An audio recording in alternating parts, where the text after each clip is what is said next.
In the last 24 hours, Ukrainian armed forces have made a heavy use of their artillery and United States HIMARS and something mysterious other that I don't know what it is. Nobody does. There were explosions and strikes in Volnovaha right here, this settlement. Then if we go to the Donetsk city, next to it is Makivka, there was a strike. And if we go east from Makivka, there is Khartsysk right here, this settlement.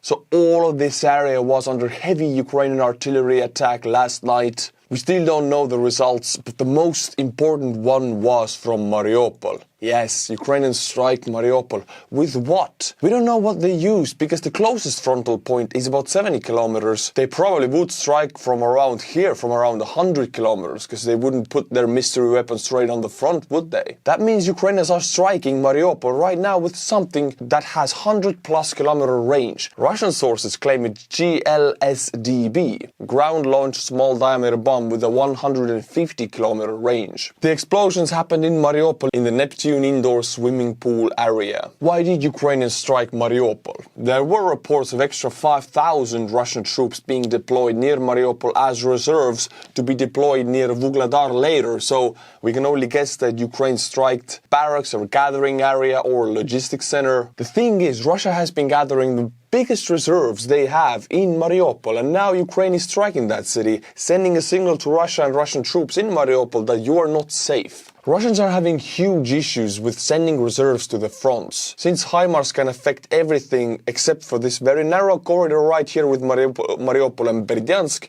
or the Russian major reserves are in this narrow corridor not to be affected by HIMARS, but it's very difficult to send them to the front because they have to go through 70 or 80 kilometers of road, which is affected by Ukrainian artillery and HIMARS with extreme precision. If Russians attempt to send any huge amount of reserves anywhere, they will be striked. Overall, the Russian big offensive that they have been doing near Bakhmut, Vuhledar, Makivka, Avdiivka, it has ground to a halt. Russian offensives have decreased, reserves sent to the front have decreased. Russian KIAs thus have decreased also. What we can read into it is that the big Russian offensive has failed. Looking at the Russian reserve situation, we don't see that they have any more strength to very aggressively push anywhere, unless they declare another mobilization. Next to Donetsk here is Avdiivka, and Russians attacked along this front line yesterday, and we have this photo of it. Out of 5 armored units, 4 were BMP-1s and 1 was a tank. All 5 of them were destroyed, knocked out cold. This is a very symbolic photo of how the Russian big, great offensive was going, has been going, and how it has failed. President Biden made a surprise visit to Kiev on 20th of February. One Russian fighter from Belarus flew next to the Ukrainian border, and there was an air siren, an air alert in Kiev at the time Zelensky and Biden were walking, but they didn't let it faze them at all. This is one of the historic moments in this conflict, like Zelensky visiting the United States of America. Biden also visited Warsaw, Poland immediately after visiting Kiev and held a speech there. Let's watch a short minute of that speech to get the understanding of the tone and intention of the speech. And there's a point I want to make with it. President Biden in Warsaw. One year into this war, Putin no longer doubts the strength of our coalition, but he still doubts our conviction. He doubts our staying power. He doubts our continued support for Ukraine. He doubts whether NATO can remain unified. But there should be no doubt. Our support for Ukraine will not waver. NATO will not be divided, and we will not tire. Note the tone of how he speaks. I know he's old, I know what people are saying about him, but he speaks with passion, he believes in his words, and he makes the people clap about what he says. President Putin's craven lust for land and power will fail, and the Ukrainian people's love for their country will prevail. Democracies of the world will stand guard over freedom today, tomorrow, and forever. It seems like the Polish people like what they're hearing, and I like what I'm hearing. So that's what's at stake here. Freedom. That's the message I carried to Kiev yesterday, directly to the people of Ukraine. When President Zelensky said he came to the United States in December, quote, he said, "This struggle will define the world and what our children and grandchildren how they live, and then their children and grandchildren. He wasn't only speaking about the children and grandchildren of Ukraine, he was speaking about all of our children and grandchildren, yours and mine. We're seeing again today what the people of Poland and the people across Europe saw for decades. Appetites of the autocrat cannot be appeased. They must be opposed. Autocrats only understand one word: no, no, no. I would say this is a good speech.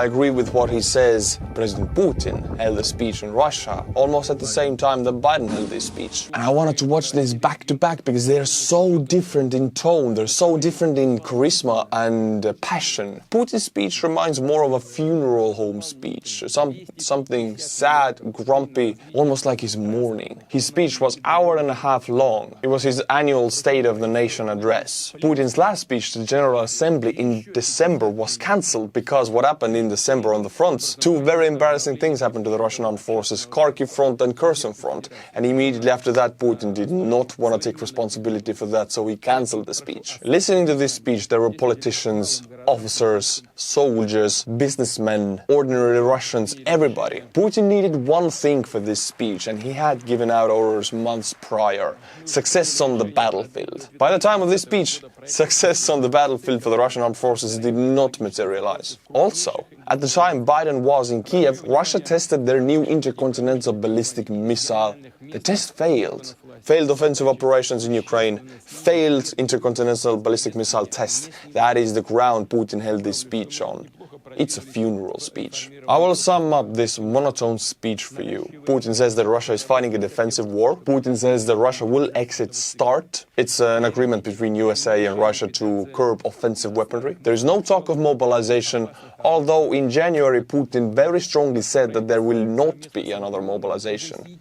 This speech reminded more of a grumpy denial than a will to fight. More than I can say about it, more than Putin can say about it, what gives us the real impression of how people take this speech, look at the faces of the people who listen. These are the people highest in the Russian society. Lawmakers, decision makers, businessmen, their faces say it all. They're at a funeral. Somebody actually made a Putin speech scoreboard and it looks pretty good. Check this out. You can pause and check it, it's funny.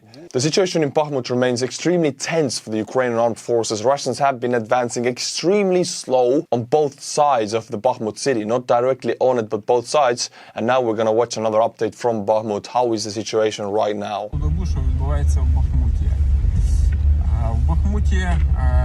Територіальних поступок з нашої сторони прямоходячим шлунком не було абсолютно ніякого. Нічого в них не виходить. Суїцидальні атаки, особливо по північній стороні, як і зі сторони заводів, зі сторони Забахмутки, Кліщіївки, Опитна, Іванграда, Ступочок сюди.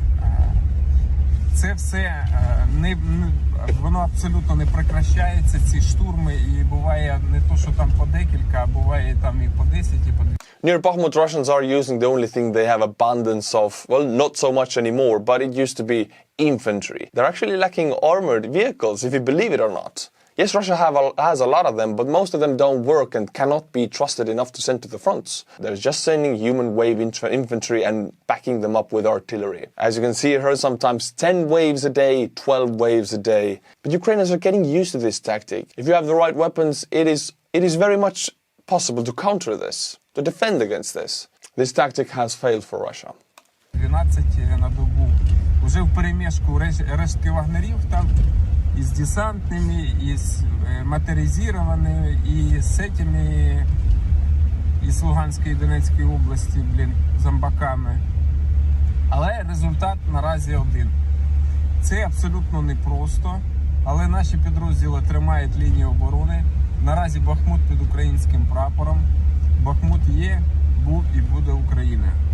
Друзі, трошки важливіші події відбуваються у світі, в політичному житті. Ви знаєте, що візит Байдена був в Україну, для чого він приурочений, і автоматично, вроді там... He's talking about the Chinese, I'm not sure of the position who visited the Kremlin, but very close to the president, very high up in the party hierarchy, visited Russia. Xi Jinping is expected to deliver a speech, and Western analytics thinks he is going to push for peace talks, which is only good for Russia. So it shows China very slowly moving closer to Russia, not trying to anger United States, making small steps towards Russia. I've talked about this before. Anyone screaming, make peace, not war, in this war is playing right into the Kremlin's hands. Russia needs peace right now. Ukraine doesn't. Ukraine needs to liberate their territories and put Russia in their place once and for all. This is the time to do it. If you make peace right now, Russia will gain immensely from it. Китайські прихвостні приперлися до старого бункерного діда, щоб показати свою значимість. Що стосовно Китаю? Китай – це такі хитрі товариші, яким вигідно виключно те, що їм вигідно. Тобто те, що їм не вигідно, вони робити не будуть. І плювати їм там, що в Україні гинуть люди, їм це абсолютно не цікаво. Як з початку війни, коли ми були на Вишгородському напрямку, там оцих БПЛА, безпілотників. What he is saying that China has already been supplying Russia with winter uniforms, UAVs, non-lethal aid. I don't see Western media reporting on it. China is in this war supplying Russia. We are yet not talking about weapons or ammunition, but everything else is as important in this war. Logistics. Russia makes up about below 10% of Chinese exports. USA makes up most of Chinese exports. So there's the economy, there's the math for you. China plays the double game. They don't want to anger the USA, but politically they cannot abandon Russia. So they're on a thin red line right now, and everything is down to the United States response. Їх там куча були, і всі вони виключно були китайські, були збиті там. І ще тоді мені було так, трошки дикувато, якого чорта Китай допомагає цим чмошникам. Але вони завжди їм допомагають, де втіху, де не втіху. Іран, Северна Корея, Орбан, Китай, а це їх. I agree with this guy, yes, North Korea, China, but Iran, but Orban from the EU, Hungary. People have been calling it a Russian collaborator. The decisions Orban is making inside of the EU only seem to benefit Russia. And if you look at it from that point of view, he's a Russian collaborator. And it's a very big issue for the EU, actually. It's a crack in the EU. Hungary is still buying a lot of Russian gas and oil. I think it's one of the only countries in the EU to do that. The only country, I think. Союзники, коаліція, це ізгої, країни ізгої. Але нам то байдуже.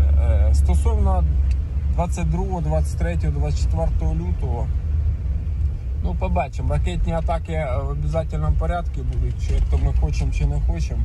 Тому там заходи безпеки, підвали, особливо в великих містах. Люди мають самі за себе побезпокоїтися. Що стосовно широкомасштабного наступу, я вже говорив, буде, не буде, не буде. Судячи. Yeah, in this case, I would say that the large-scale offensive has been happening for 2 to 3 weeks, and right now it's actually very slowly grinding to a halt. For 2 weeks, Russians have been putting everything they have on Bakhmut, Vuhledar, and from Svatove they've been pushing also everything they have. And it showed no major results, so it failed. По тому, що у них відбувається, я би там не дуже розраховував на те, що у них щось взагалі вийде. То, що вони в інформаційному полі намагаються посіяти паніку у наших людей, це основна мета оцих всіх інформаційних кідів. Вони там телеграм-каналам, на платформах. Але українці на це не ведуться абсолютно. Європейці хай як хочуть. У них своє, у нас своє. І саме основне, там люди пишуть, що ось, дякувати Богу, що нам там дають зброю, допомогу зброї країни НАТО, США, там Англія.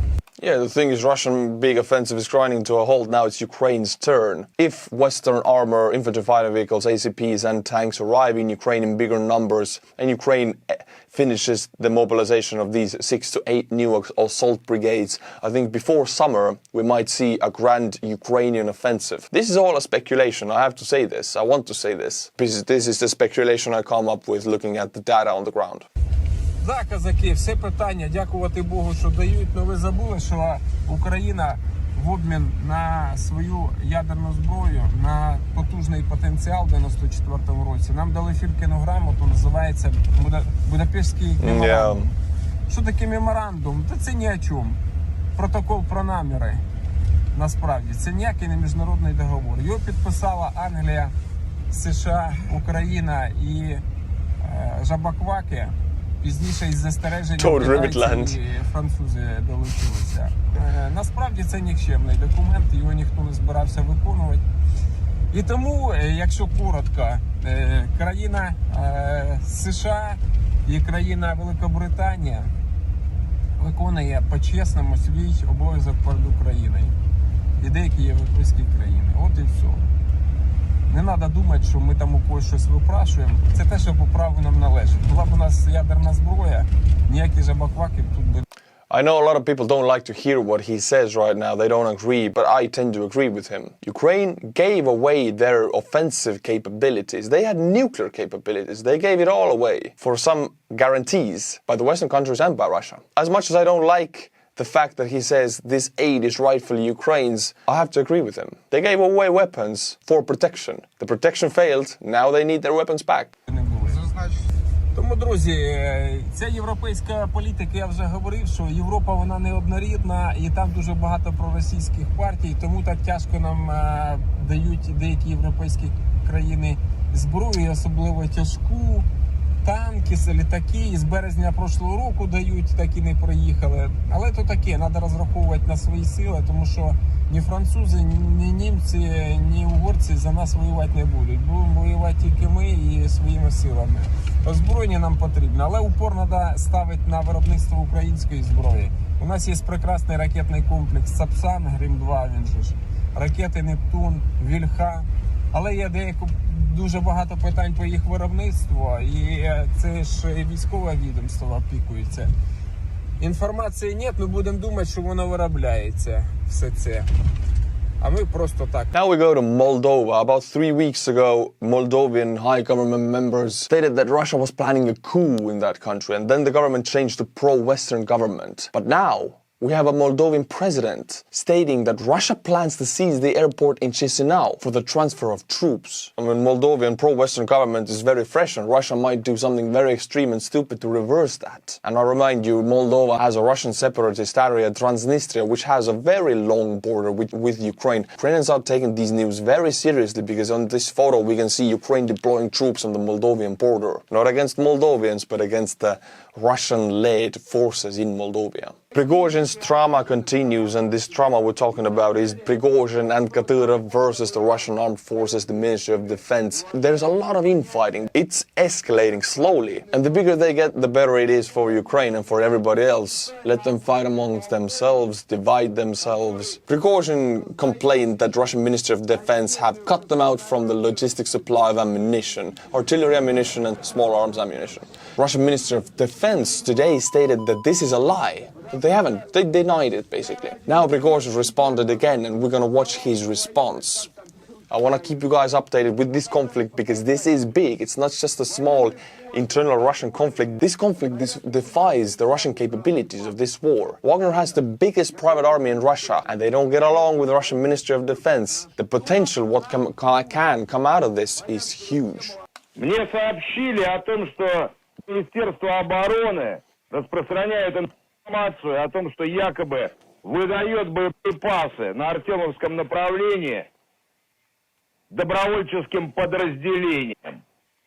Хочу еще раз подчеркнуть, у школе мы перешли публичную переписку с Минобороны, ЧВК «Вагнер» недополучает 80% боеприпасов от требуемых для выполнения боевых. Thanks to this conflict, Wagner troops in Ukraine are pretty much useless because they cannot fight, they don't have ammunition. This is how much this internal beef is affecting the outcome of this war and affecting the Russian capabilities. This is huge. We cannot underestimate it. Поэтому заявление Министерства обороны является ничем иным, как просто плевок в сторону ЧВК «Вагнер» с попыткой скрыть свои преступления перед теми бойцами, которые сегодня совершают подвиг на Бахмуте, Артемовский. Что касается других добровольческих подразделений, на Бахмуте их нет, есть ЧВК «Вагнер». Боеприпасов нет, саперные лопатки, да это вам известно, господа руководство. There was a huge issue with sapper shovels, the shovels you use to dig trenches, the small soldier shovels that are easy to carry around. Russian Ministry of Defense cut these shovels from the supply list of Wagner troops. They're not supplying them anymore, meaning that Wagner soldiers cannot dig trenches anymore, which is huge. If you don't dig trenches, you're gonna die. You're not protected. So the Russian Ministry of Defense is doing a lot to diminish Wagner's capabilities. And Putin likes it, because Putin doesn't like too powerful Wagner, and they don't like too powerful Ministry of Defense. They like the dogs fighting each other. But what is missing is all of this weakens the Russian capabilities on the battlefield a lot. Not by a small figure, a lot. Министерство обороны Российской Федерации до сих пор не поставлены.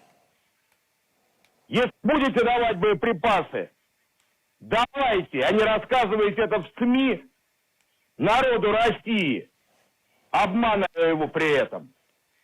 В отличие от Министерства обороны и его заявлений, готов все документы, включая поданные заявки, полученное количество, предоставить военной прокуратуре или военной контрразведке по вашему выбору. This is the slow sowing of seeds for the armed conflict between forces in Russia. I'm not saying it's gonna come anytime soon, but this is the beginning of it. Civil wars don't start out of nowhere. The tensions rise slowly. And in this case, they're rising pretty fast. Russian radio stations have been hacked to play missile warnings, air alert siren sounds. And this is very good for the Russian people who have been brainwashed to deny this war. They hear this, it's a bit difficult to deny the existence of this war and the tragedies it brings. About 5 to 6 big Russian radio stations were hacked. The cyber war continues. Admiral Kuznetsov, Russia's only aircraft carrier that is, I would use the word senile, because it honestly can move around only with support ships, and it's mostly in repairs, it's mostly broken down. But now it left the dry dock for the first time in years actually, but again with support ships. It cannot move around on its own. There's too many issues on board for that, which you cannot fix because it's so old. But since it is Russia's only aircraft carrier, they are propping it up. They're pouring billions into this ship without it getting much better. 8th to 12th of February, I went to Ukraine and I shot a documentary. We delivered cars for the armed forces of Ukraine that need civilian pickup trucks to transport the wounded and ammunition. We delivered about 10 cars with Ragnars, the Estonian entrepreneur, and I asked for your donations for the next convoy of cars. You donated close to 50,000 euros in 3 days, and with that money, 2 cars have already been bought, painted to Ukrainian camouflage colors, and are driving towards Ukraine as we speak right now. And one of these cars are driven by one of the Estonian parliament members, Erik Niiles-Kross. So you know the money you donated is going to the right places. These cars will be directly handed to the units. There is no middleman. 56,000 is the amount for 4 cars. 2 have been bought, 2 more will be bought. So you guys have provided 4 pickup trucks for the armed forces of Ukraine, different units. Here's a video of Ragnars sending these 2 cars you paid for towards Ukraine. Hi, my name is Ragnar. I want to say huge thank you for Artur Rehi and Artur Rehi YouTube community, because your support was so fast and so big. So we already bought 2 trucks. This Isuzu is going to the 38th Marine Brigade, and this Mitsubishi L200 is going to the 36th Marine Brigade. And they are already leaving now from Tallinn and going immediately to Kiev. So we all together can help Ukraine win this war faster. Slava Ukraini, Geroim Slava. My friends, thank you for watching, thank you for staying with me. If you like my channel, if you like what I do, subscribe to the channel and please become a Patreon. It is the fastest way to support. It makes sure I can keep doing this if my videos get demonetized or if I don't accept any ads on these videos because I want to promote a charity. Patreon makes sure I can do that. I will now butcher 5 Patreon names to show my gratitude towards you guys. Kristopher Jones, Molly 63, Richard Fadeley, Bob Stuart, Mikael Blosser. Thank you to these 5 people for supporting the channel. The Patreon link is in the description below. And until my next video, Slava Ukraini!